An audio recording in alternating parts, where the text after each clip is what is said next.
Aquí amb nosaltres avui tenim la Marisa Roque, una gran escriptora. Llavors, ella avui no vindrà a explicar-nos de llibres ni d'escriptura en concret, sinó que ens vindrà a fer una xerrada del que és les monges clarisses de la Serra.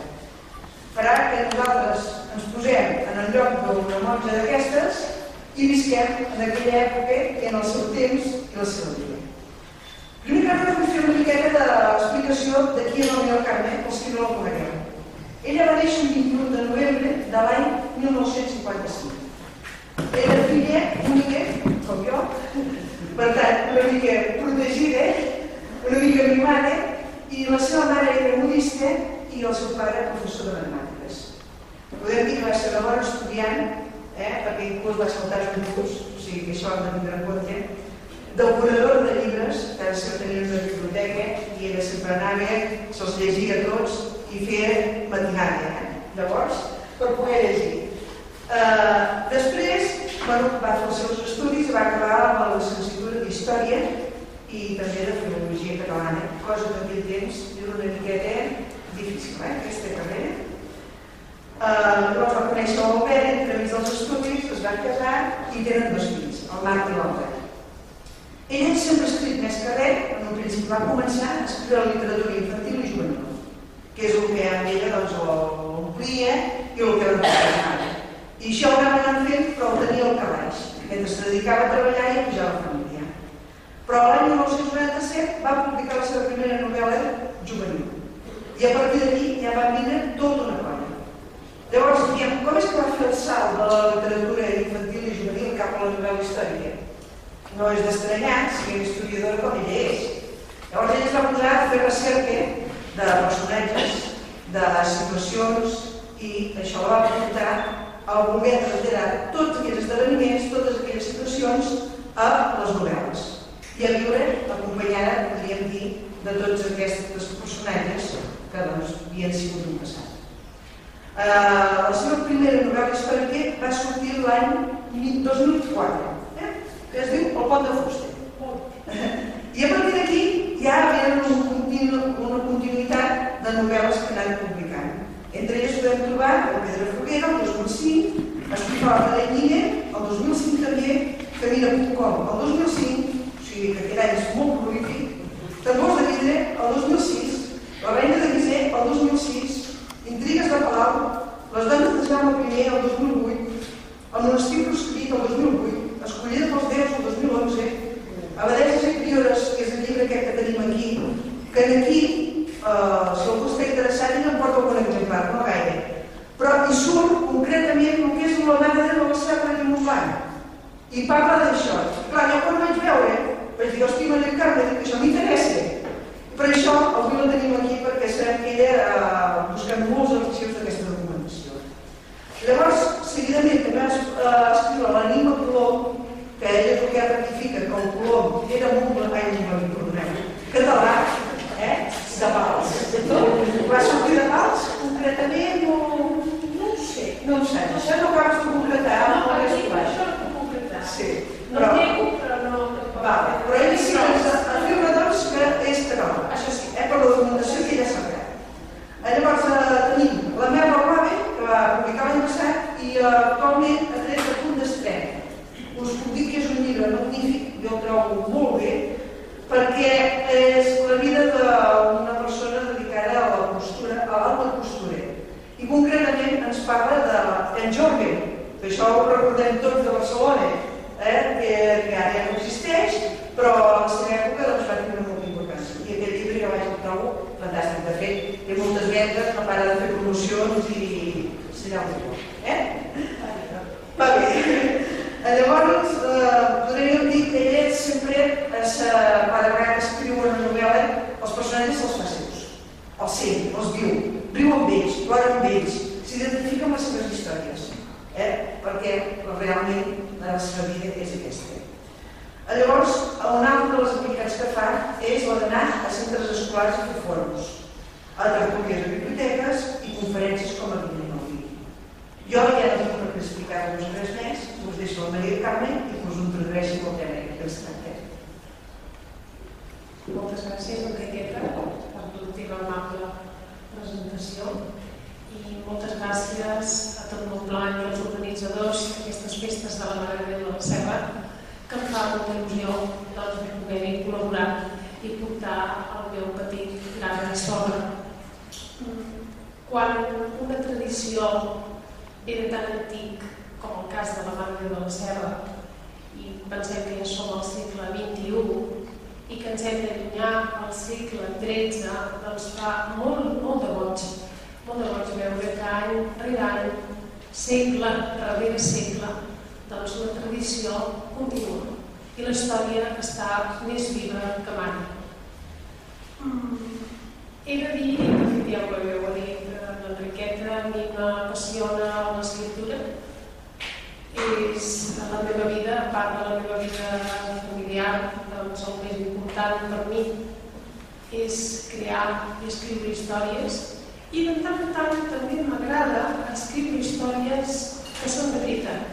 A veure, jo tinc imaginació, com aquell que té bona veu, un altre té una altra qualitat. Jo tinc imaginació, una cosa que en aquest cas a mi inventar-me històries no em costa gens, però de vegades crec necessari només parlar de la realitat, no deixar posar el que surt de la meva collita. I aquest és el cas de les Deesses Priores a la Catalunya medieval, que va ser un llibre que va sorgir per la necessitat que jo tenia de donar a conèixer una quantitat. I encara veig que era curta, però arriba un moment que has de portar, que no pots parlar de tot, perquè seria llavors es convertiria en una enciclopèdia i també perdria una mica l'objectiu, que és el de donar a conèixer, en aquest cas, a dones molt importants, a dones emblemàtiques, que pel que sigui, moltes vegades també perquè en temps pretèrits qui escrivia la història doncs eren homes, això era una realitat, i llavors les dones passaven com moltes apercebudes i jo els he pogut rescatar de l'oblit. A mi és un dels objectius que em poso la meva feina, de vegades ho faig a través de l'assaig, de vegades ho faig a través dels contes o a través de les novel·les, és rescatar de l'oblit aquells personatges, homes o dones, que mereixen ser recordats. Què passa? Que generalment les dones són les més oblidades i com a dona també a mi m'agrada parlar d'elles, dones que van aportar alguna cosa, ja fos dins del vessant artístic, del vessant polític, del vessant també, perquè a veure, ja no tothom és bo, perquè quan el fet de ser una abadessa o una priora, això no vol dir que hagis de ser bona persona. Llavors també alguna que era manipuladora, que era intrigant, doncs d'aquestes també en parlo. D'aquelles dones que, per alguna raó, bona o dolenta, es van significar i que paga la pena que les recordem. Sempre, a veure, a mi m'agrada parlar més de les coses bones, perquè són les que ens ajuden a tirar endavant, les dolentes doncs millor que passem full, però bé, alguna vegada també fins i tot dona una mica de la sal i pebre i parlar de la dolenta de la pel·lícula, doncs això també ens dona joc. Les monges clarisses de la Mare de Déu de la Serra. Primer crec que caldria parlar una mica per situar-nos què és una monja clarissa. A veure, les monges, hi ha moltes ordes, pensem que aquest moviment podríem dir que no solament és religiós, sinó que és cultural, que és filosòfic, que és social, d'apartar-se del món per dedicar la teva vida a Déu. Això ve de molts segles enrere, des que el cristianisme l'any 313 es va constituir com una religió oficial, que els romans ja van dir, gràcies al rei Constantí, de seguida van sorgir petites comunitats. Primer cal dir això, que eren molt petites, eren petits grups de gent que el que volien era allunyar-se del món i pregar. L'espiritualitat que tenien no volien compartir-la amb els amics de la família, s'allunyaven Eren uns grups mixtes. A veure, no era de les dones per aquí i els homes per allà, no. Hem de pensar que aquestes primeres, ni se'ls pot dir congregacions, aquests primers grups eren tant d'homes o dones. Llavors va arribar un moment que quan van anar creixent, clar, s'havia de posar una mica d'ordre i s'havia de seguir una regla, hi havia d'haver una pauta. Com en tot grup social, si no tens en què regir-te, arriba un moment que una mica perds el nord.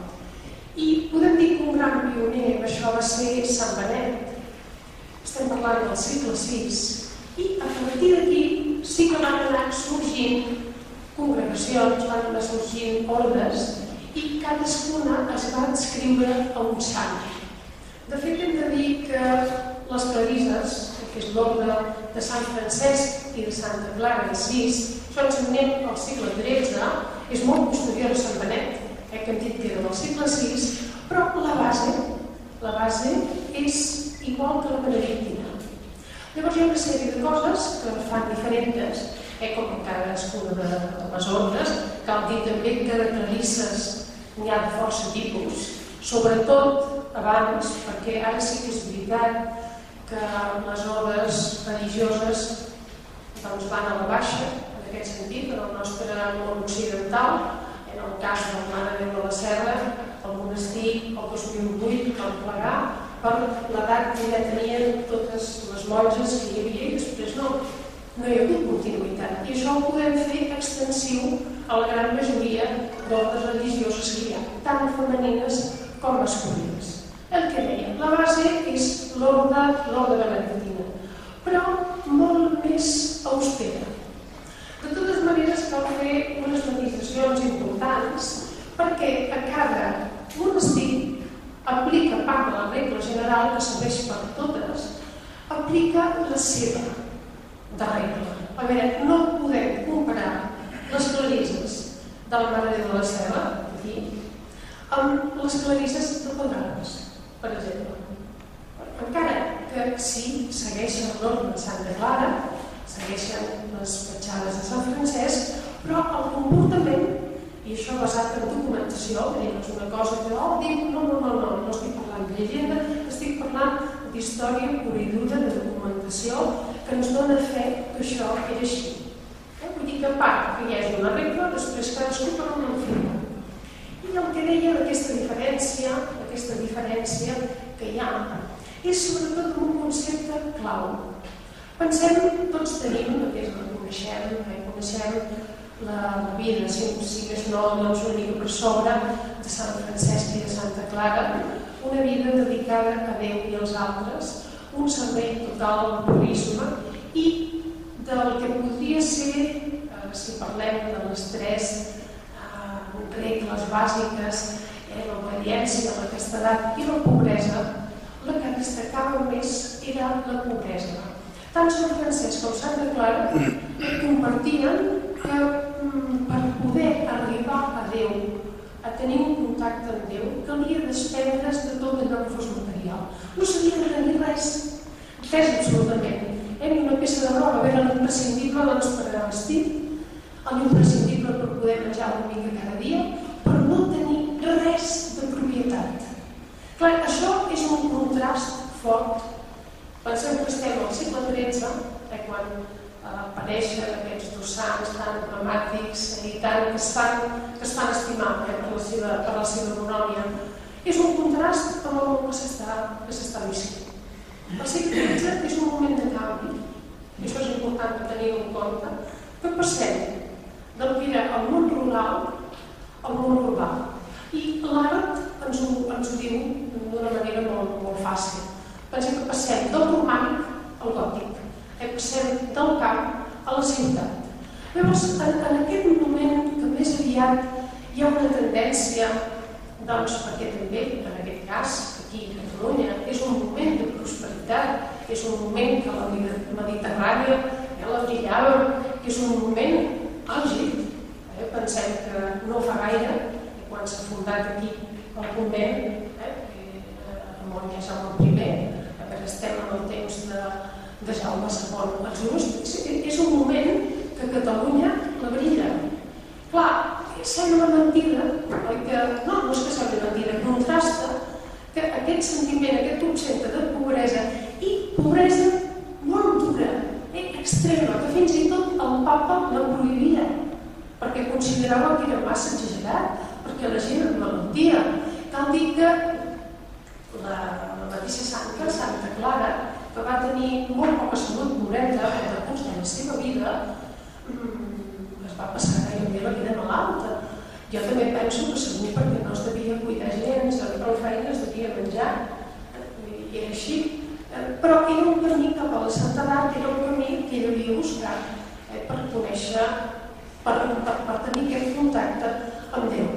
I val a dir que tota la seva família s'hi va oposar, perquè no estem parlant de dos pobrets, en aquest cas Sant Francesc o Santa Clara, estem parlant de dues persones que eren de bona família i que a casa seva no tenien el que ells consideraven aquestes dèries, i Santa Clara doncs, ho va passar molt malament per aconseguir que l'última hora els seus pares cedissin a deixar-la fer la seva. Però era una dona tossuda, era una dona molt empenta i de seguida va poder crear un ordre ella, que no depengués de cap altre. Primer sí que va dependre, però una mica era una dependència com de seguir un mestratge, de Sant Francesc. Després ja va ser ella qui va crear doncs, la seva pròpia norma. I el que dèiem d'aquesta diferenciació amb les clarisses era sobretot, respecte a les benedictines, per exemple, eren els càrrecs. Hi havia una sèrie de càrrecs que diferenciaven les clarisses de les altres ordres. Per exemple, en moltes ordres primer qui era? L'abadessa. Aquest càrrec sí que es conservava perquè s'identifica la patissa, s'identifica amb la mare. La mare que protegeix com l'abat, el pare, que protegeix tota una comunitat. Però el fet de dir, per exemple, una mare superiora o una mare priora o germana priora no existeix. En les clarisses no, perquè es considera que això és com una falta d'orgull. Sí que hi ha un canvi el càrrec, que és un càrrec que és molt propi de les clarisses, és el vicari. La vicària, la que està per sota de l'abadessa. I aquesta és la que pot substituir-la, perquè esclar, pensem que nosaltres, moltes vegades, potser per influència del cinema, tenim aquella imatge de la monja tancada, que no surt mai. Això serà, i de fet, amb les clarisses que són monges de clausura, doncs passarà que estan tancades. Però pensem que és això al segle XIII. Quan s'hi retrocedim una mica, les monges, per exemple, al segle X i al segle XI, hi havia molts pocs monestirs femenins. N'hi havia molts més de masculins que no pas de femenins.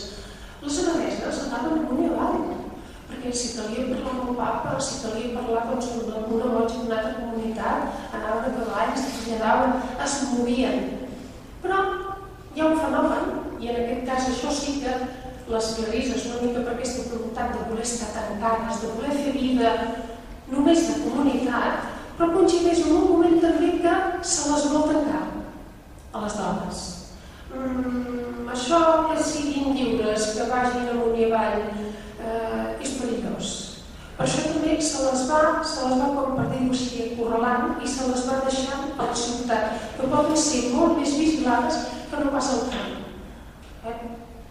Un cas una mica diferent és el de Vallbona de les Monges, que des dels seus inicis són cistercenques, encara que l'ordre del cister és una reforma de la benedictina. S'assemblen moltes coses, però tenen més llibertat una cistercenca, una benedictina, que no pas una clarissa. Però van ser de les poques que van poder conservar el seu món rural. Les altres doncs se les va mirar de tenir a ciutat per poder-les continuar. I sí que tot el panorama canvia per totes les ordres, tant masculines com femenines, a partir del segle XVI, a partir del Concili de Trento. A mi, per exemple, hi ha aquest període, ja era clar que és interessant, jo que m'estimo la història, doncs m'interessen tots els períodes, però aquest aspecte, com elles no podien decidir, no fa tant de goig. En canvi, a l'edat mitjana, que elles són senyores i mestresses aquell territori del qual tenen domini, en aquest cas estem parlant d'un monestir, doncs a mi això m'interessa molt més, que elles puguin tenir un cert poder, una certa autonomia. Repeteixo, això es trencarà a partir del segle XVI. He parlat de la vicària, que és una mica com la segona.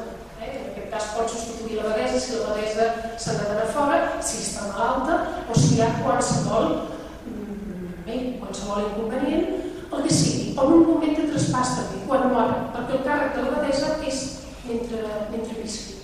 No és que sigui, a no ser que en algun cas hi ha, mentalment, que es pauti de dir, doncs, serà abadessa per tants anys, en principi és un càrrec que és de per vida. Llavors, doncs, el vicari pot substituir a l'abadessa quan aquesta es mor. Tenim el càrrec de la procuradora. I la paraula procuradora és una paraula que ha anat canviant. Ara, quan parlem d'un procurador, potser tenim una altra imatge. En aquest cas, la procuradora és la que té cura que tot rotlli en el monestir. És com una mena en castellà diríem l'ama de llaves. És la que té cura que tot rotlli i que no falti res. També és un càrrec que va d'acord també amb la tresorera, que és la que té els diners. El càrrec de tresorera, aquest sí que hi és a moltes ordres, perquè és qui té els diners per poder comprar el que sigui indispensable per vestir el monestir. Per exemple, quan cal comprar forment, el pa, i d'això s'ocupa la pastrinera, el pastrim és la massa del pa, doncs és la procuradora que, d'acord amb la tresorera, li dona aquells diners que fan falta. En principi, i si això ho pensem del segle XVII en avall, pensem que els monestirs són autònoms, en el sentit que tenen el bàsic, tenen un hort, treballen, sobretot quan estan a l'època que estan en el camp. Quan hi ha aquest canvi de ciutat, llavors ja depenen molt més. Per això va ser una davallada també important, perquè quan has de dependre d'altres que tu no pots tenir la matèria primera, evidentment, això és molt més complicat. Un altre càrrec molt important en el món de les monges clarisses és el de la portera. A tots els monestirs, benedictins, les agustines, tots tenen una portera, una persona que vigila la porta. Però el càrrec de portera de les clarisses no vigila només la porta que dona al carrer, que no és el més important, sinó que vigila la porta que dona la clausura i que se'n diu la porta superior. Aquesta porta superior és la que, podríem dir, tanca el món real del món de clausura d'aquestes monges.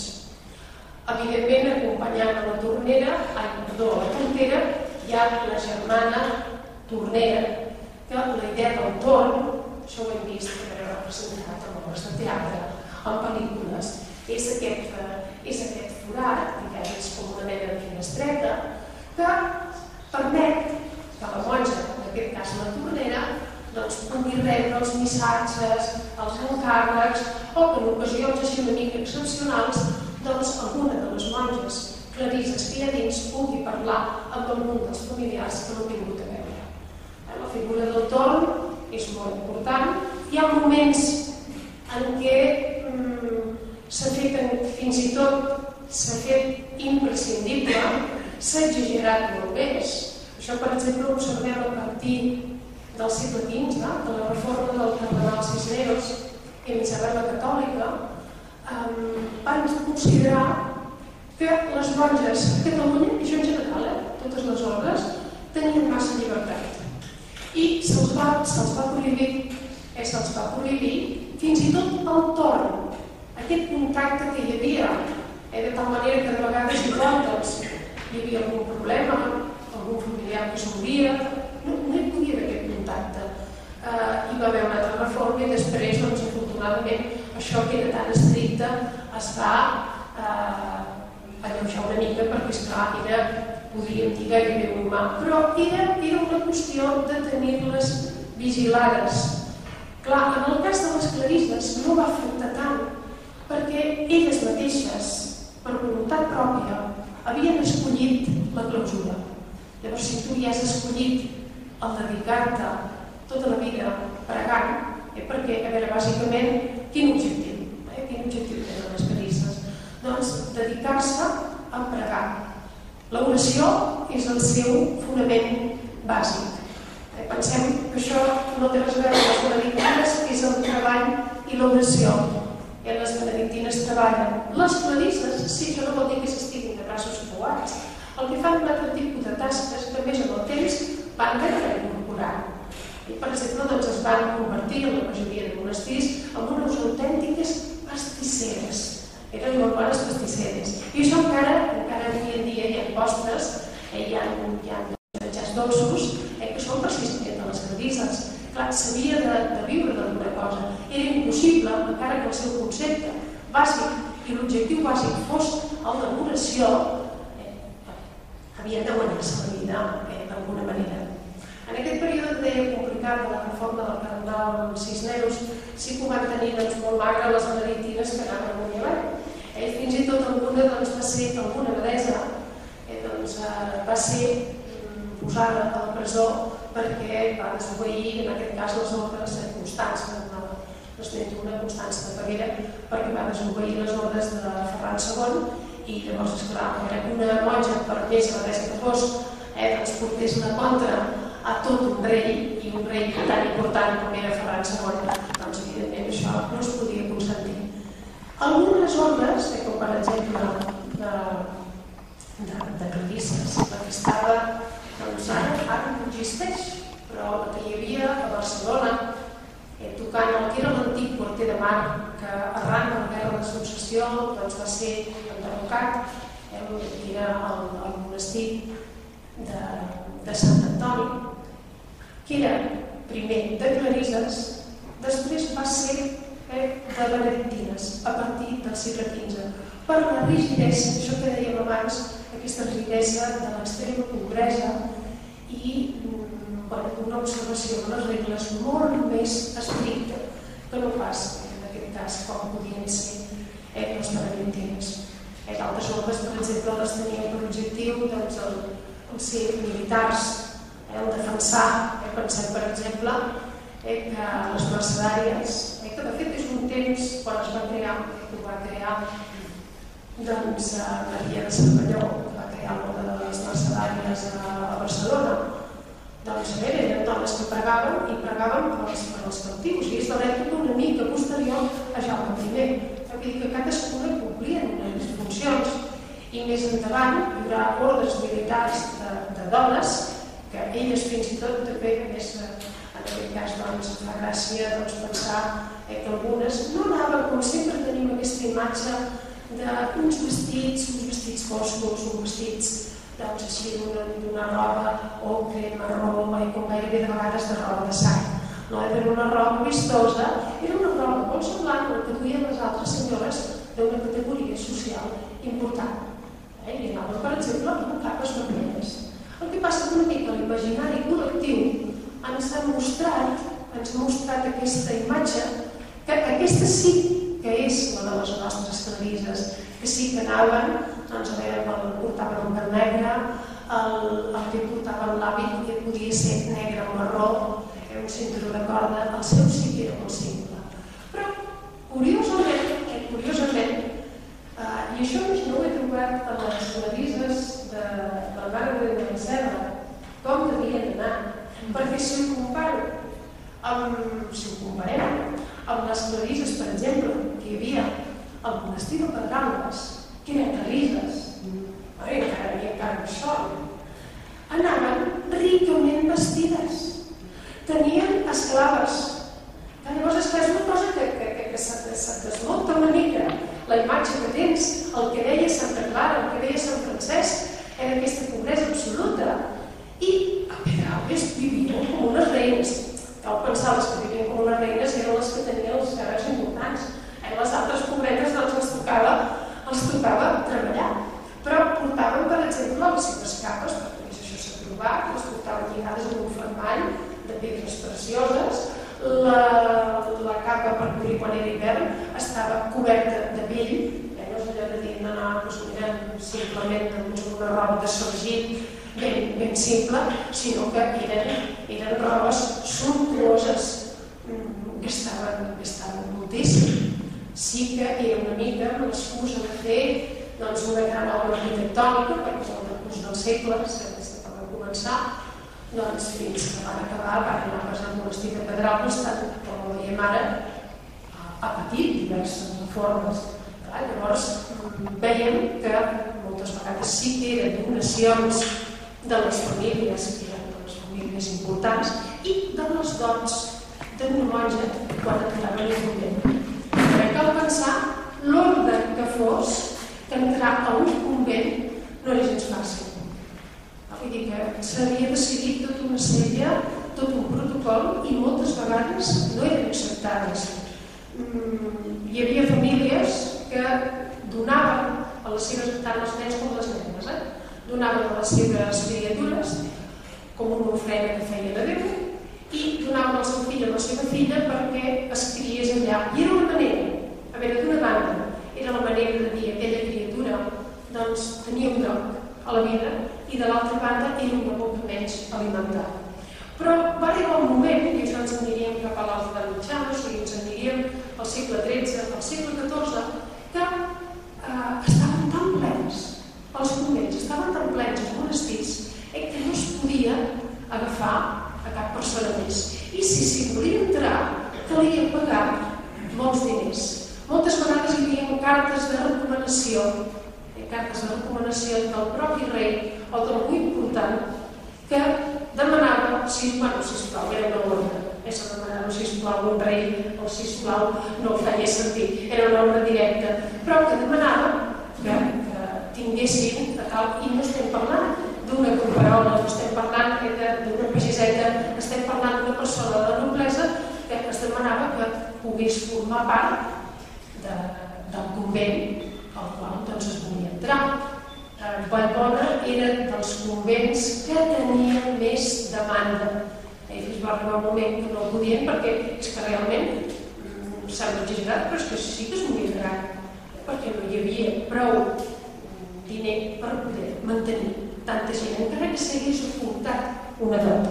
Ja podem pensar que aquelles que hi entraven, moltes vegades també per l'acolliment, per caritat, el que fos, però eren les que es dedicaven a fer les feines.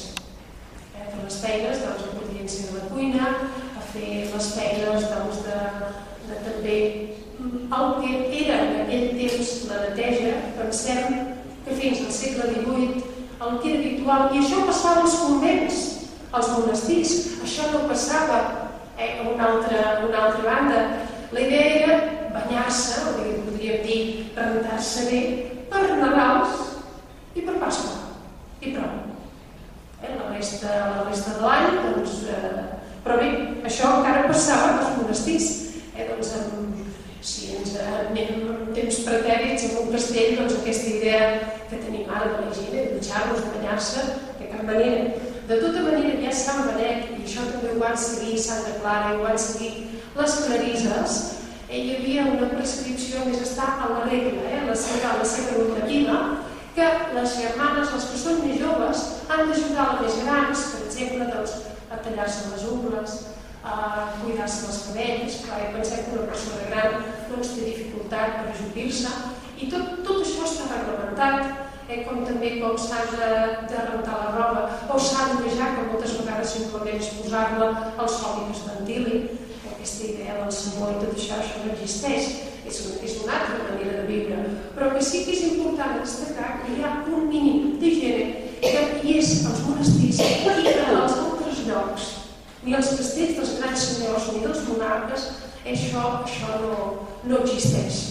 També el costum de beure vi no és perquè, a part que el vi feia falta per als actes litúrgics, però l'aigua moltes vegades estava clara, no estava tractada, era aigua que estava contaminada, i en canvi el vi no feia mai mal, per dir-ho així, si es prenia mesura, mentre que l'aigua podia portar moltes malalties. Per això també és molt propi, depèn una mica de cada terra, però que al costat de cada monestir hi havia un camp, hi havia vinyes, per poder-se autosubministrar d'aquest element de beguda, beure, doncs que els era indispensable. Per això veiem el canvi, que quan passem del camp a la ciutat, això serà un greuge per totes les comunitats. En aquest sentit, una mica marcarà el decliu i marcarà un abans i un després. Si ens anem aquí a Montblanc, si ens anem al convent del monestir de la Mare de Déu de la Serra, bé, suposo que tothom sap la llegenda de la Mare de Déu, que gràcies una mica per circumstàncies de la princesa Eudòxia o Irene de Lasca, de la documentació, és Viu de Maria Donatre, que ella quan va arribar, estem parlant del segle XIII, quan va arribar a Salou, ella s'encaminava cap al Milà de Saragossa. Doncs, aquí, en terres montblanquines, es va aturar tot el seu seguici, no podia de cap manera avançar, van haver de venir les autoritats, portaven una Mare de Déu, una ofrena al Pilar, que en principi no estava destinada aquí. I llavors, per no allargar-me en la llegenda, però el cas és que vam veure que era un designi diví, que era una voluntat de la Mare de Déu de quedar-se aquí, i tot el poble i totes les autoritats van ajudar que es construís aquest monestir. Cal dir que no només les autoritats d'aquí, sinó que en aquest cas el rei Jaume II i tota la noblesa va concedir una sèrie de privilegis en aquest monestir. I no només va ser en aquest moment, en el segle XIII, és una sèrie de privilegis que va tenir fins temps molt més tard, i això fins i tot ens en diríem en el segle XX, quan es va considerar que la Mare de Déu de la Serra era una d'aquestes Mare de Déus especials que tenia un reconeixement únic i que n'hi havia molt poquetes a tota la península Ibèrica. Una altra d'elles era la Mare de Déu de Montserrat, per exemple, o la Mare de Déu del Pilar de Saragossa. Tots aquests privilegis, que vol dir que aquest monestir se'n nodria i evidentment podia tirar més endavant que no pas un altre. Abans ho dèiem, va durar fins al 2008. No de vegades, gràcies també a aquesta devoció que va demostrar sempre tot el poble i tota aquesta zona cap a aquesta Mare de Déu, que va ser una mica com l'atzar que va venir cap aquí, cap a aquestes terres. És molt important el moment del situríem, podríem dir que és d'esplendor gòtic. I quan tenim, perquè ho hem trobat amb les sepultures d'algunes de les primeres abadesses que hi va haver. Les tenim, això fins i tot, si us fa gràcia, ho podeu consultar per internet i surt a totes les abadesses que hi va haver des que van començar al segle XIII fins que va acabar l'any 2008. Estan totes parats els anys que van tenir d'abadiat i clar, són moltes en aquest recurs de segles. Però quan busques sobre elles, bàsicament per a les que trobes i les que tenen una importància també perquè en aquella època la podien tenir. Ja diem que després, en èpoques posteriors, ja passen una mica a diluir-se en l'anonimat, i estem parlant sobretot de la família de les Masdorelles, que aquestes van ser de les abadesses més importants. L'Aldonsa, la Raimunda, l'Alamanda, també tenia aquest nom d'Alamanda, un tron preciós. Alamanda, les Dovelles, se'n conserva el sarcòfag i a més podem veure-ho això, a veure, es veu més bé a les làpides que jo recordo, però ens en podem fer una mica una idea dels de la Mare de la Serra, que no anaven vestides, aquestes clarisses que podem pensar que anaven molt simples, no, anaven vestides com si fossin unes princeses. Llavors, esclar, és d'aquestes coses que et sobten. Dius, bé, una cosa és la norma i després una mica la voluntat de cadascuna. Cal dir que aquestes dones, sobretot les 4 primeres, van ser pioneres de l'art de voler embellir el monestir. Dones d'aprendre. Que no va ser allò de dir, mira, aquí al llarg del rei ens ha donat una sèrie de privilegis, doncs nosaltres els fem servir pel que sigui. No, diu molt d'una persona quan allò que rep, els diners que pot gestionar, la riquesa que té, la dona al servei de la comunitat. Ja sigui doncs per fer una construcció, ja sigui per embellir, ja sigui per fer recerca, que també ens trobem amb moltes dones que han escrit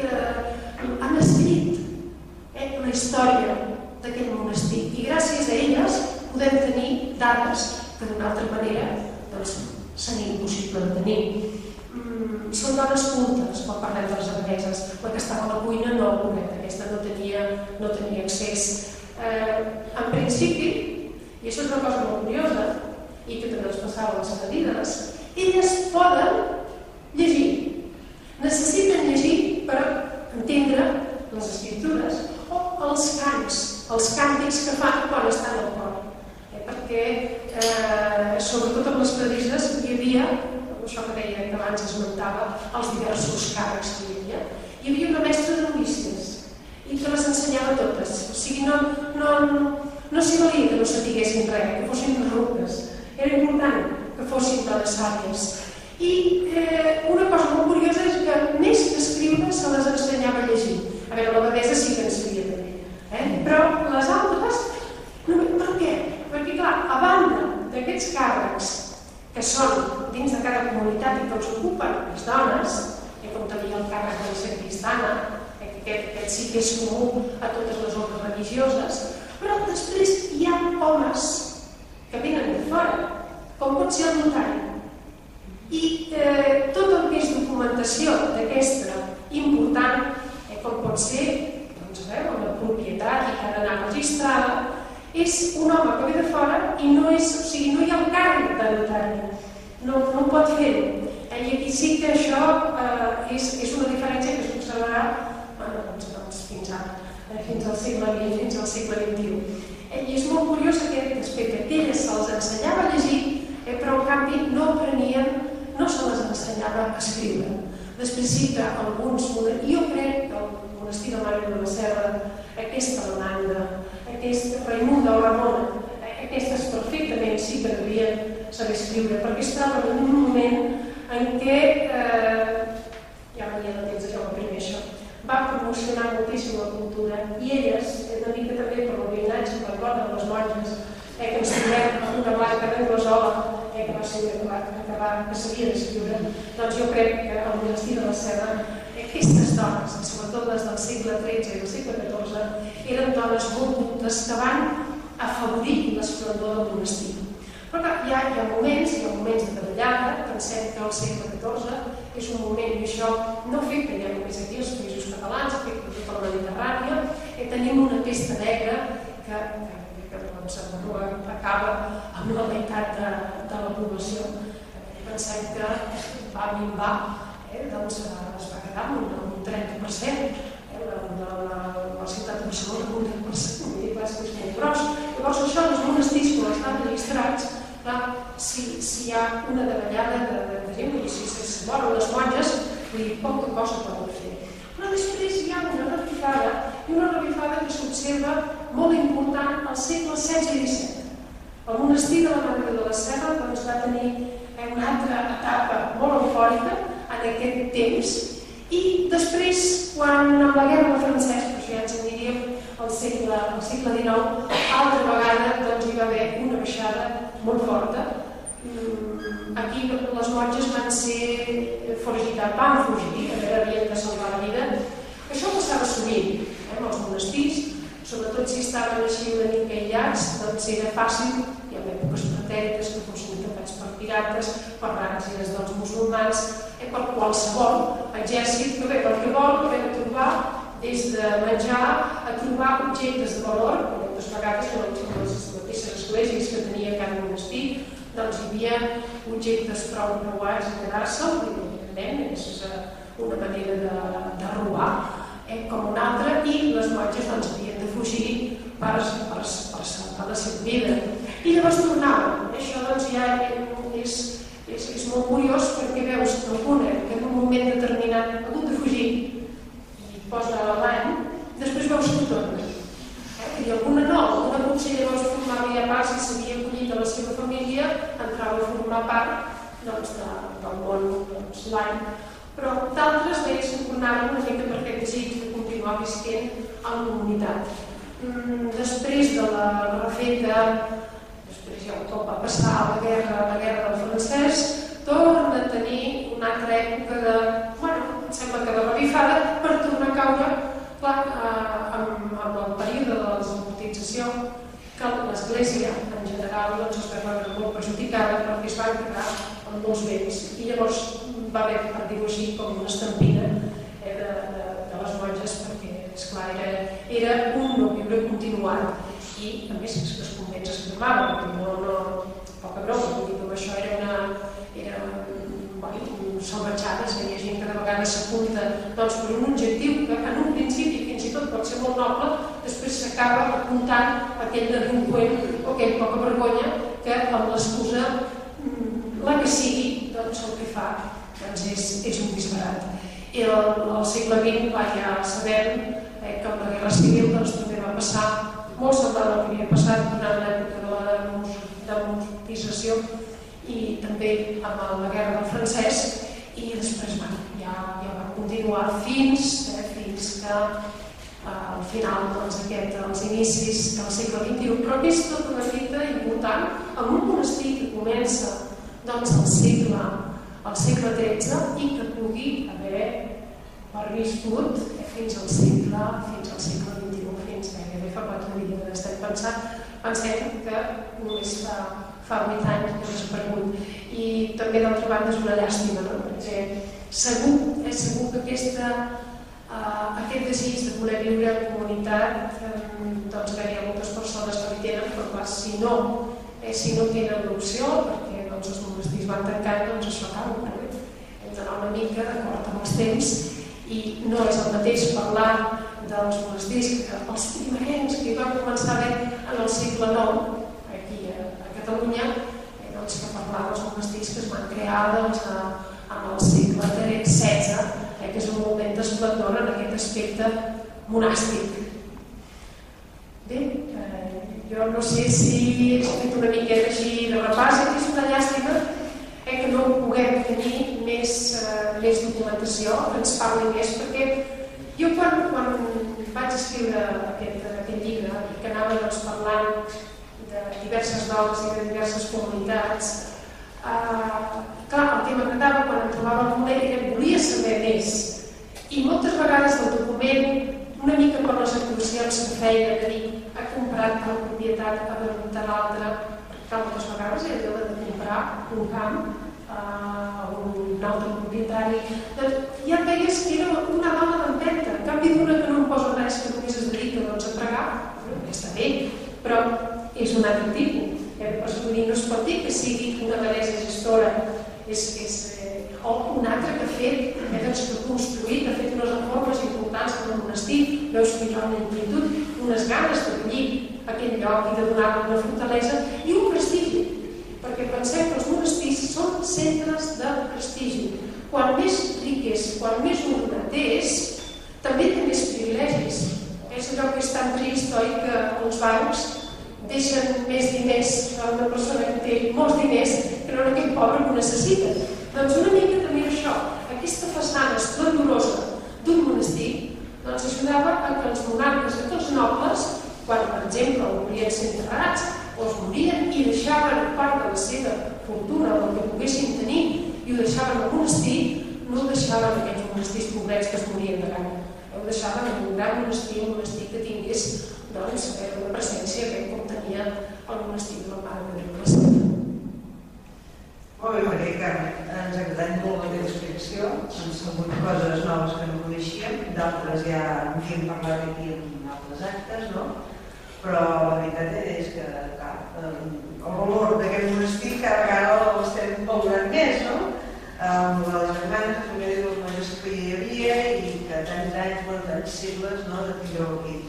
Jo ara agrairia al públic, si algú vol fer alguna pregunta, per acabar de desplegar una miqueta més tot això. No sé, jo per exemple, quan vaig llegir aquest llibre i vaig trobar de la Serra i dic, ostres, no estic bé, i dic, és que no hi ha res més. I això passa més o menys amb tot el que hi ha aquí, no? Voldríem saber, és el que deia ell. I llàstimosament doncs no hi ha més documentació. Pensem que també molta de la documentació s'ha perdut, s'ha cremat.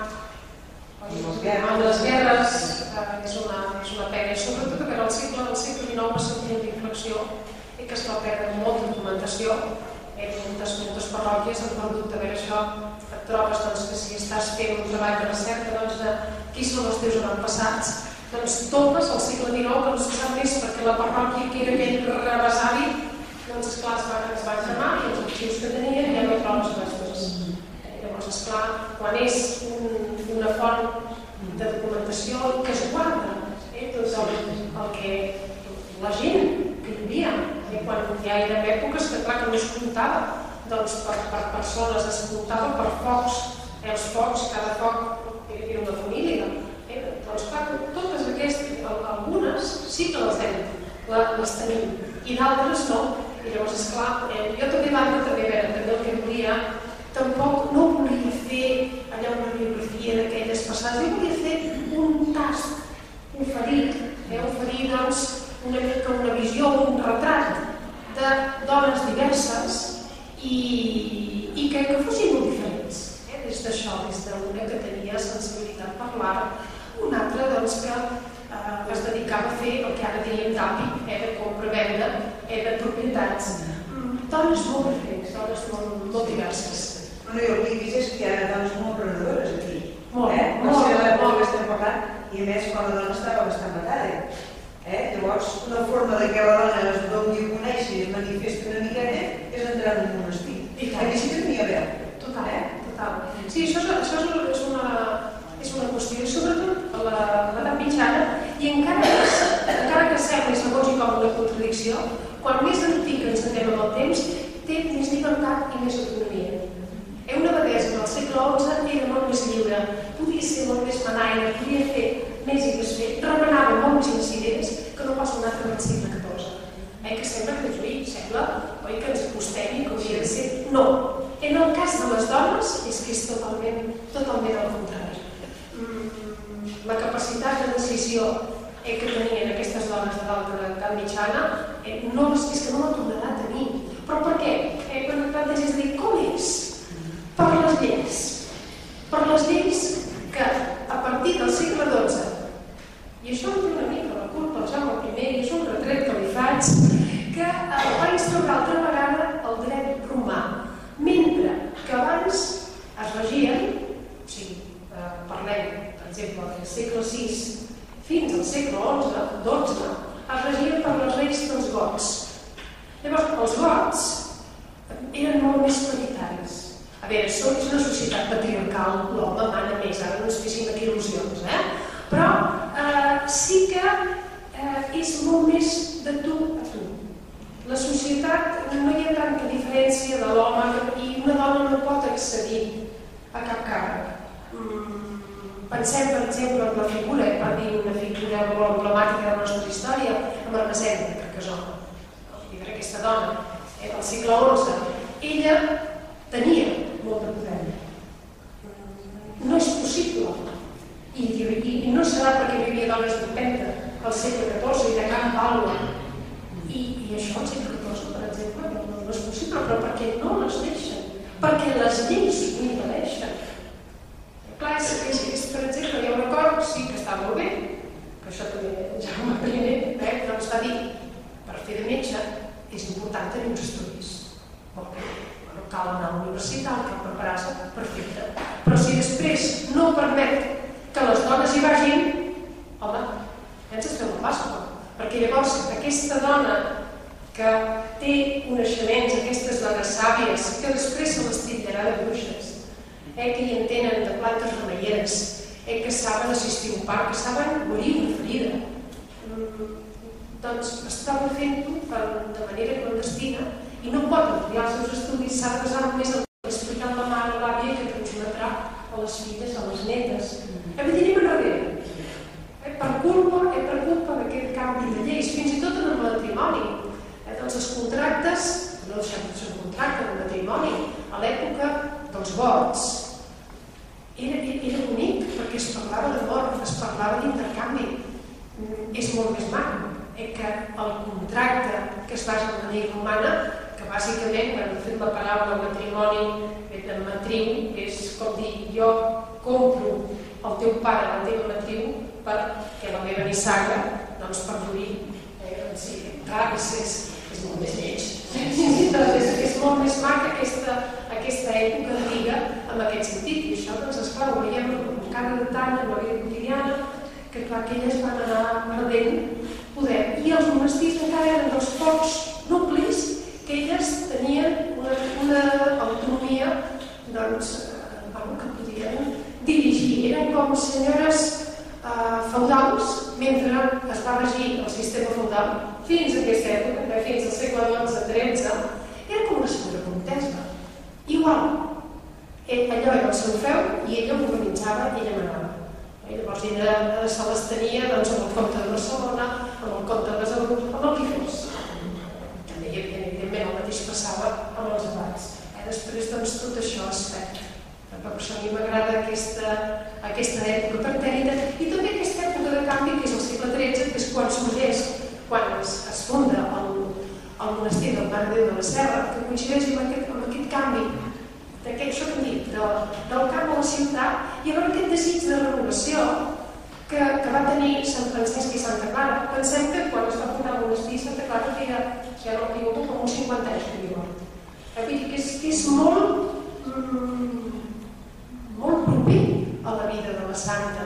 I aquest desig que també tenien les cistes sectes o cistelleres, de renovar-se, de veure que anaven, que s'havien relaxat molts els costums, que no hi havia aquest fervor, aquesta religiositat i que calia posar una mica d'ordre, que sorgeixin les figures trencadores revolucionàries com són Sant Francesc i Santa Clara, en un moment precisament de crisi social, de crisi de valors. Ara que tant es parla de crisi de valors, el segle XIII era un moment d'aquests de canvi i les clarisses, l'ordre de Santa Clara, com també la de Sant Francesc, intentarà una mica reconduir el que s'ha perdut aquest valor de l'espiritualitat neta, sense interessos, sense el que després veurem aquests disbarats que ha fet l'Església, que també ha fet coses bones, però en èpoques renaixentistes. Això vindrà després. Alguna pregunta? No sé si ens podria explicar alguna cosa més, de la Mare Teresa d'aquí. Si es podria explicar alguna cosa més de la Mare Teresa d'aquí del Sant Joan de la Serra, de les Cinquantavilles. De la que jo he trobat, clar, de vegades que jo no ho hagi trobat, no vol dir que no existeixi. És simplement que quan has fet la recerca i no has anat a les fonts, evidentment, però no has trobat més. De la que he trobat més és de l'amant de Mastovelles. I també perquè d'aquesta abadessa se n'ha trobat més, perquè coincideix el període en què Eudòxia de Lasca, que és aquesta princesa, que va ser protegida per Jaume II, que de fet la corona catalana aragonesa la va protegir perquè el seu home l'havia repudiat i ella va trobar acollida, tenia per família, era família d'aquí, però era una família llunana. Llavors, aquest temps de convivència, que ella es va encarar-se llavors vídua, això la princesa, va anar al monestir de la Mare de la Serra i va conviure i segurament va ajudar molt a prosperar. I això va gestionar molt bé aquesta abadessa alemanya, que, si ara no m'equivoco, em sembla que el seu obediat va ser només de 3 anys, però que li va ser 3 anys que va fer una feinada increïble. També una mica empesa per la mateixa Eudòxia i, curiosament, això és d'aquelles coses que et quedes de dir què ha passat aquí? És que s'ha embarallat. Mor la devesa i Eudòxia se'n va. No sabem si va ser per una topada amb la comunitat, si va ser també per pena, perquè s'havia, doncs en aquest cas, mort la que era una mica la persona que la va acollir, la persona que la va protegir, o perquè era una mica el destí de la mateixa princesa de voltar. Sempre de la seva vida és com un peregrinatge. Tenim d'aquestes altres 4 abadeses que comentava, sí que tenim a veure les seves sepultures, ja se'n pot trobar fotografies, ja se'n pot veure que això sí que es fa extensiu el que es podia conèixer, però jo no he pogut accedir a tenir una documentació més àmplia i que alguna vegada, perquè clar, la història és una cosa viva i és una cosa que clar que tu en el moment que ho has fet t'has trobat amb el que t'has trobat o no ho has pogut trobar, tot el diu. Que si convé, jo estic amb el radar desplegat i si trobo més documentació, doncs tens a venir, doncs a Farilla també m'agradaria escriure i aportar aquesta informació que jo soc la primera que he trobat a faltar. Sí que trobem de l'any que, perquè en els edaciològics això sí que està l'any que comença a remenar fins que l'acaba, però tenim molt poqueta informació, malauradament.